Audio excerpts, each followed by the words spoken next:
Hey Capricorn, welcome back. Welcome if you're new. This will be a Capricorn Sun, Moon, Rising, and Venus monthly message energy update. By monthly, I simply mean I create them about every 30 days or so. So really just depends on my energy. I do consider all of my readings to be timeless.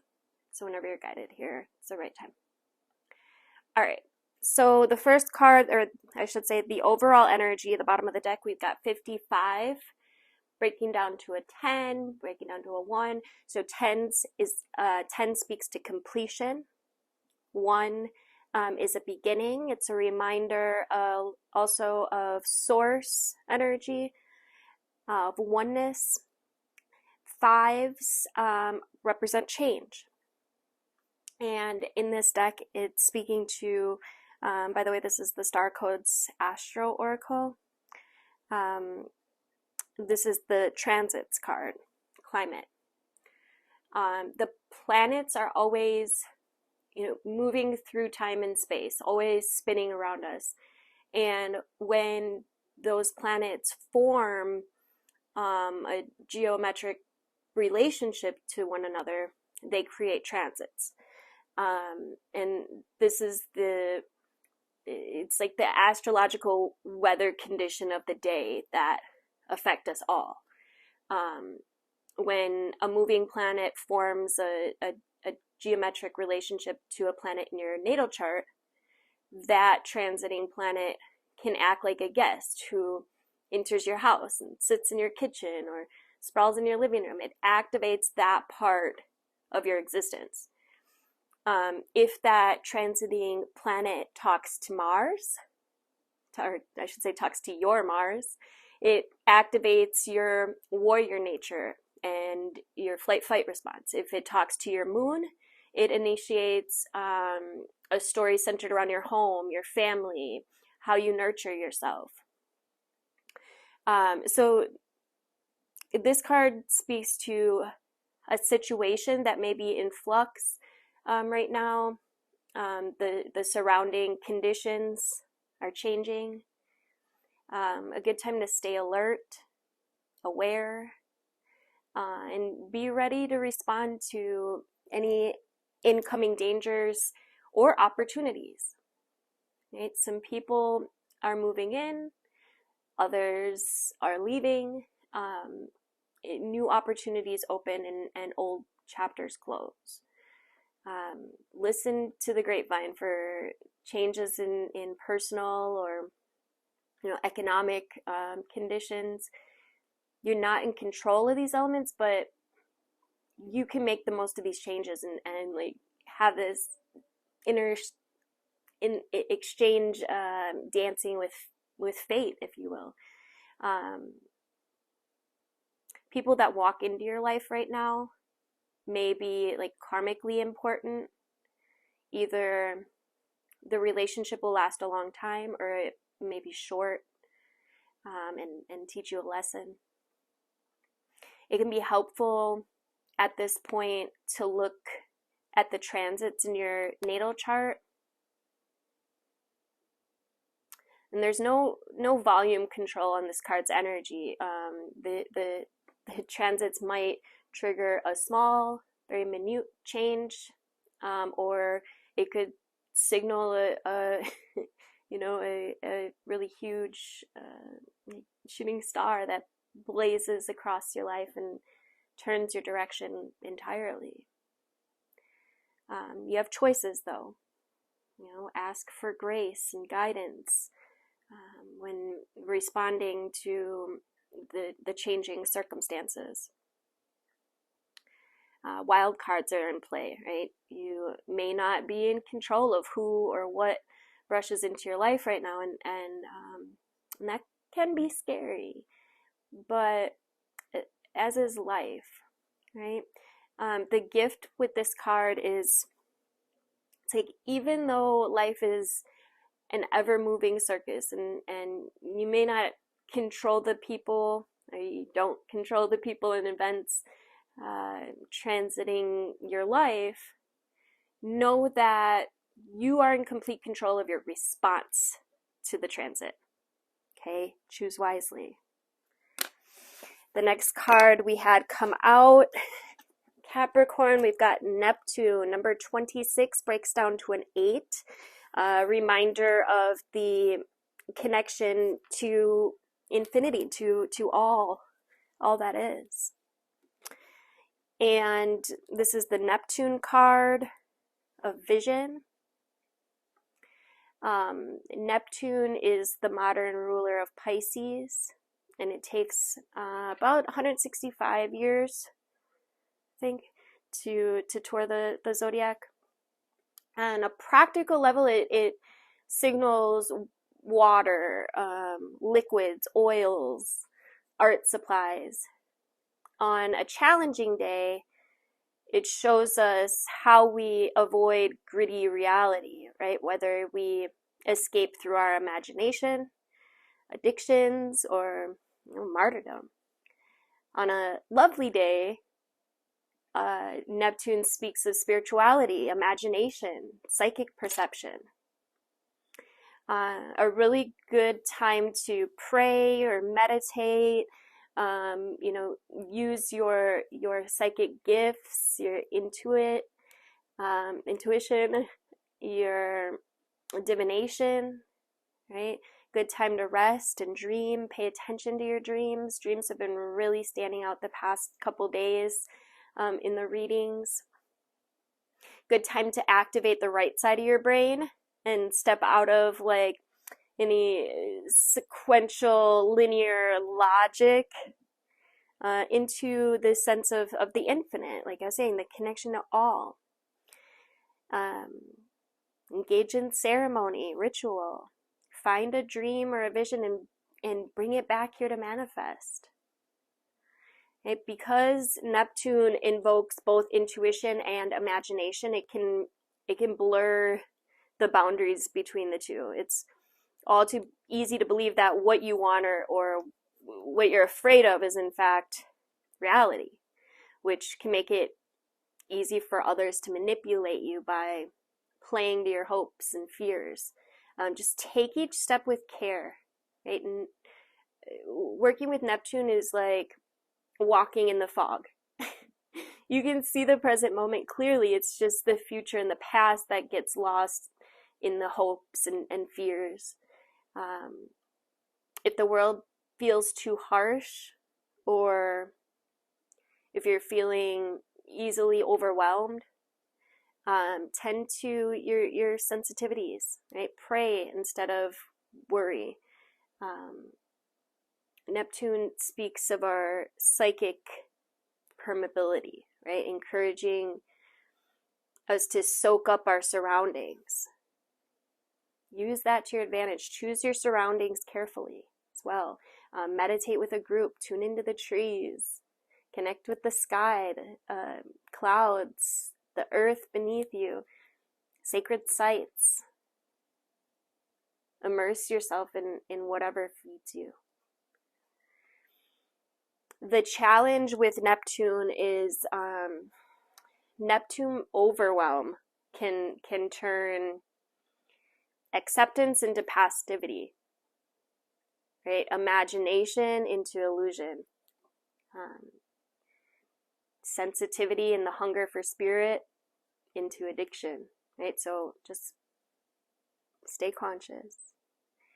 The gift, though, with Neptune, if you can allow yourself to float, to swim in that great ocean of collective consciousness, soaking up the presence of divine soul. There's no separation between you and all sentient beings, right? Between you and the realms of God and spirits.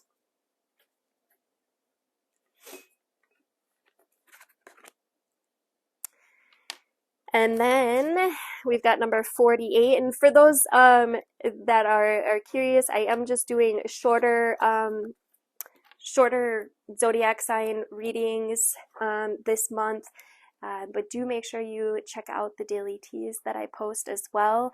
as checking your sun, moon, and rising, and perhaps even your Venus signs as well. I just find that you get like a more holistic view when you can check out all of them.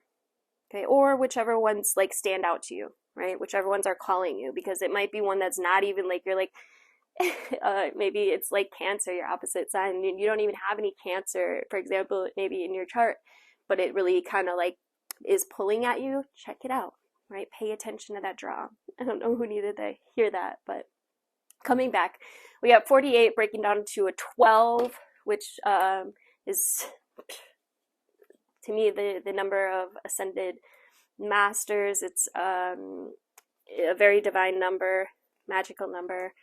12 breaks down to a 3, which is the mind, body, soul, the Trinity. And this is 10th house, authority.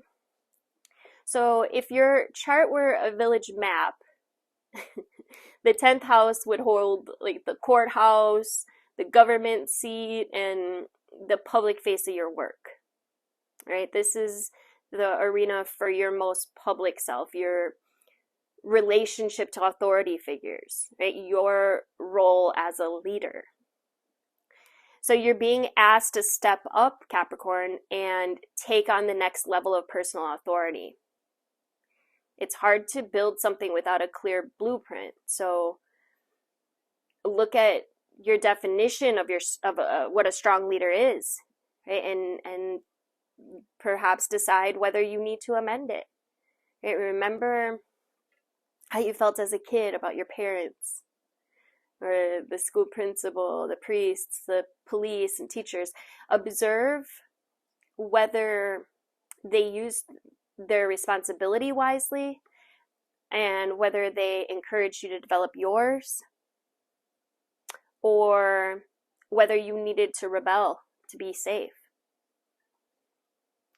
Notice your relationship to the concept of divine authority.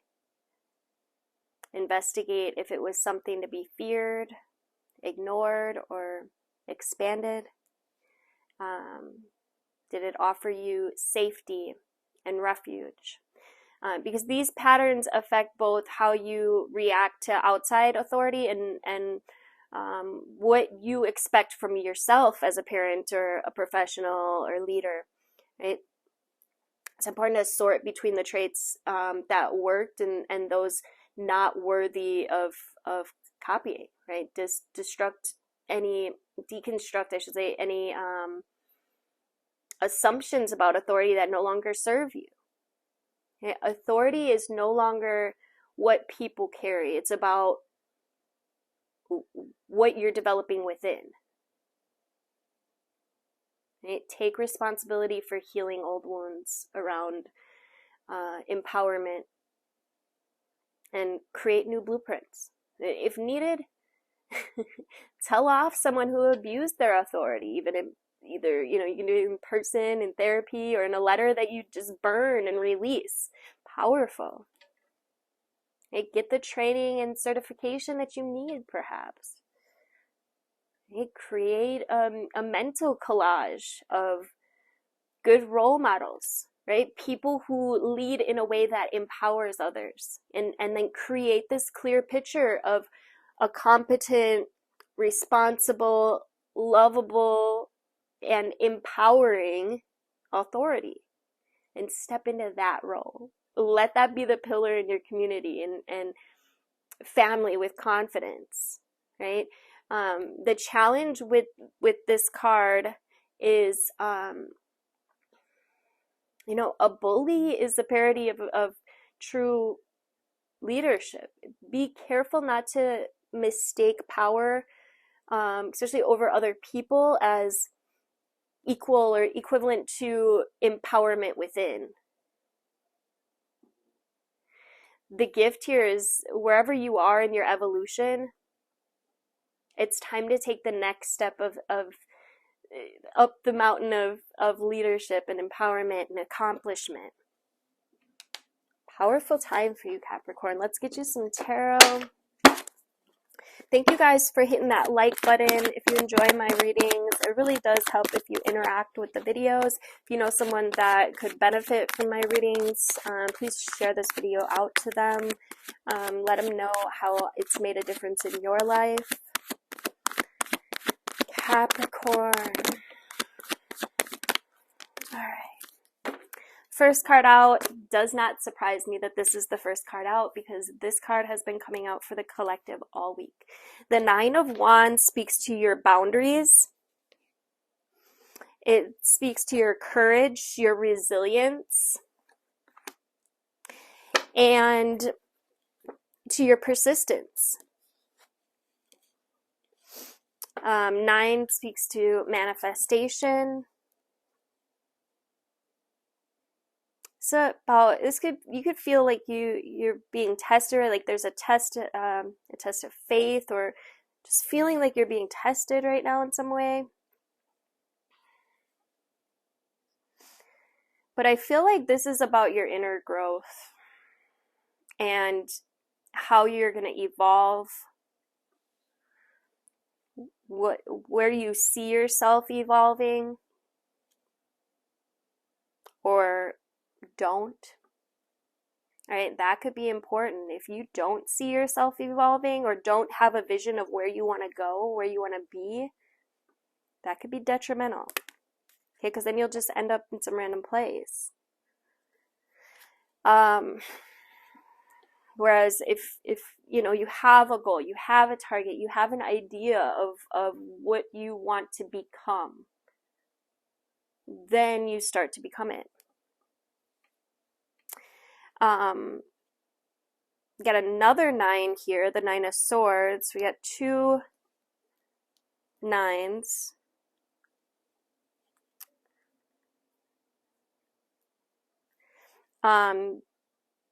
Yeah, like I was saying, I just feel like there's inner strength. There's something within that needs to be resolved right now, Capricorn. This is about like some deep-seated fears.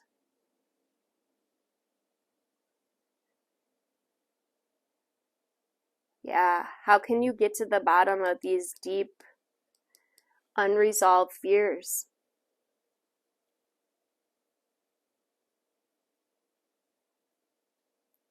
This is about releasing worry, releasing fears, working through them, taking a stand. I feel like this is taking a stand for yourself. Capricorn, you guys are hard workers. Like, I feel like you guys could go so far. And especially once you can heal these fears. On the bottom of the deck, we got the Queen of Cups. Could be a water sign, Cancer, Scorpio, Pisces, female energy. But it's also just an energy of healing, of emotional healing, emotional stability. It's a very intuitive energy. We've got the Temperance card in reverse. 14 breaks down to a 5, which is change. Options. Yeah, I feel like this is the option to evolve here. You can look at the people who have what you want or have accomplished some of the things that you want to accomplish, whatever that is, whether it's like in leadership, authority, or whether it's like as far as like healing. There's many different aspects to this, right? But it doesn't mean you only have to have a couple people. You can have as many, you know, role models, if you want to call it that, or just influences in your life, and you can look at what they have done and do some of that, right? Start emulating them. Right? What can you do to get in that vibration? But this is also about identifying your fears, your worries. Like, and I feel like this is deep, like something deep within. You'll have to search for this. You might want to like get out a notebook and, you know, start writing. Your handwriting is a direct connection to your subconscious mind, which is where these deep-seated fears reside. And yeah, it just keeps pulling me back to that Nine of Swords. Remember, swords is the mind. When we're speaking of fear, it's the acronym for fear is false evidence appearing real. So this could, some of your fears could be real, but others are, maybe not. When we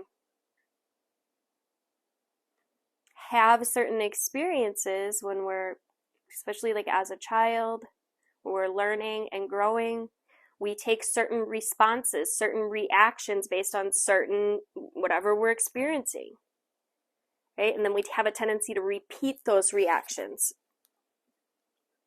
especially fearful ones, right? When there's a lot of energy involved, a lot of emotion involved. Yeah, I do feel like this is a need for some inner child healing, to stand up for yourself for a change. And not in a way that is like fighting or conflicting or full of conflict or anger, but in a way that is inspiring healing and emotional stability, in a compassionate way, a calm, clear, concise way. Standing up for yourself to yourself is what I'm hearing. Right? Allowing the light to win instead of the dark. The Temperance in reverse can speak to extremes, imbalances, could also speak to addictions, alcoholism, but it's a need for realignment. It's a need for some self-healing. Okay, so watch where you have extremes. If we're speaking of, for example, an addiction, maybe alcohol, right? Are you one that can have 1 or 2 drinks, or do you need a whole 12-pack? Is it excess or moderation, right? Because that can show you. There could be, especially when we have addictions involved, or excess, imbalance, it's probably due to a coping mechanism, trying to numb out some of these emotions, these thoughts, instead of dealing with the hurt, dealing with the pain. Some of you guys may want to really try some new forms of therapy or healing modalities. I feel like there's something here energetically attached, like it just feels very subconscious and deeply seated, deeply rooted. You might not know even where it is or why, you act in certain ways. But this is about beginning the healing process, beginning to discover, right? Beginning to ask the questions that matter to self. Right? This is self-healing. And we've got the 10 of Wands in reverse. You could feel like you have a lot on your shoulders, or like you're doing it all, like you're carrying the burden, carrying the weight, like you're overstressed, but you don't need to feel that way. You can choose to be in this state of calm, of comfort, right? Happiness, comfort, it's a choice. People don't realize that because you're stuck in habitual ways of thinking. You think that you're overwhelmed, over and over and over and over. And you don't realize there's another choice. You can choose to feel calm. The overwhelm is not you, it's a feeling. And you're in charge of your feelings. I mean, some people aren't because of the subconscious patterns. It's because it's habitual. You felt that way so freaking long, you don't realize you have a choice. But you do. Choose to start initiating a feeling of calm, comfort. Choose to start initiating feeling good, feeling relaxed, feeling happy. and release, those feelings of, doing it all. Ask for help if you need help. How can you delegate, right? How can you and really choose and understand, are you really, or, maybe you really are, but with the swords, it could be in the mind. Okay, so it could be, like I said, it could be real fears, it could be or imagined in the mind, or out of subconscious patterns and ways of thinking. Okay, so recognize whether it's real or if it's just a pattern, a way of thinking. Okay. Let's get a couple abundance cards to wrap this up. Thank you guys again for subscribing. Hit the notification bell if you'd like to be notified of upcoming videos. We got perfection. Each day, devote a little time to daydreaming about being in perfect health and, dare I say, perfect happiness. Keep your thoughts focused and constructive and enjoyable.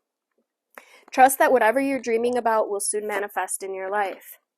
We've got, for spiritual growth, satisfaction. Trust that you're always given exactly what you need in every moment, every day, in every way. Yeah, this energy of satisfaction instead of overwhelm, choosing to feel satisfied. I promise you start bringing these energies, more and more of these energies into your vibration consciously, on purpose, feeling satisfied, feeling in perfect health, feeling perfectly content, happy, full of well-being. You will begin to actually pull more of this into your life. You'll pull more experiences that make you feel satisfied. I promise. Practice these vibrations, perfection and satisfaction.